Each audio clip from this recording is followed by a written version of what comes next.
ମାଡ଼ି ଆସୁଛି ବାତ୍ୟା, 24 ଘଣ୍ଟାରେ ଲ୍ୟାଣ୍ଡଫଲ୍, ଏହି ଅଞ୍ଚଳରେ ରଚିବ ତାଣ୍ଡବ। ଖବରଟି ଜାଣିବା ପୂର୍ବରୁ ଆପଣ ଯଦି ଆମ ଚ୍ୟାନେଲକୁ ପ୍ରଥମ ଥର କରି ଆସିଛନ୍ତି, ଚ୍ୟାନେଲକୁ ସବସ୍କ୍ରାଇବ୍ କରିବା ସହ ଭିଡ଼ିଓକୁ ବହୁ ମାତ୍ରାରେ ସେୟାର କରିବା ପାଇଁ ଜମାରୁ ବି ଭୁଲନ୍ତୁ ନାହିଁ। ମାଡ଼ି ଆସୁଛି ବଡ଼ ବାତ୍ୟା, ଆସନ୍ତା 12 ଘଣ୍ଟାରେ ବାତ୍ୟା ସମ୍ଭାବନା। ଆରବ ସାଗରରେ ଆଗାମୀ 12 ଘଣ୍ଟାରେ ବଡ଼ ବାତ୍ୟାର ସମ୍ଭାବନା ରହିଛି।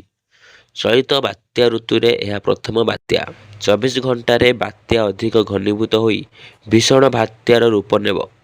ତେବେ ଓଡ଼ିଶା ଉପରେ ବାତ୍ୟାର କୌଣସି ପ୍ରଭାବ ରହିବ ନାହିଁ ବୋଲି କୁହାଯାଉଛି। ତେବେ ଉତ୍ତର ପୂର୍ବ ଆରବ ସାଗର ଉପରେ ଏକ ବାତ୍ୟା ଘନୀଭୂତ ହେଉଛି।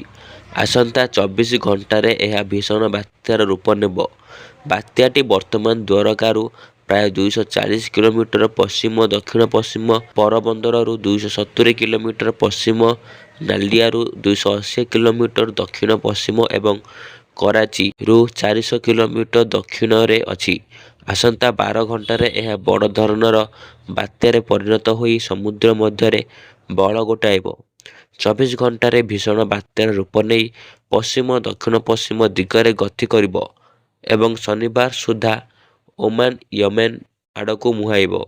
ସେପଟେ ଗତକାଲି ଉତ୍ତର ପଶ୍ଚିମ ଏବଂ ସଂଲଗ୍ନ ପଶ୍ଚିମ କେନ୍ଦ୍ରୀୟ ବଙ୍ଗୋପସାଗର ଉପରେ ଏକ ଗଭୀର ଅବପାତ ସୃଷ୍ଟି ହେବା ଫଳରେ ଆସାମ ଏବଂ ମେଘାଳୟ ଏବଂ ଉପକୂଳ ଆନ୍ଧ୍ରପ୍ରଦେଶ ଏବଂ ଓଡ଼ିଶାର କିଛି ଅଞ୍ଚଳରେ ପ୍ରବଳ ବର୍ଷା ହୋଇଥିଲା।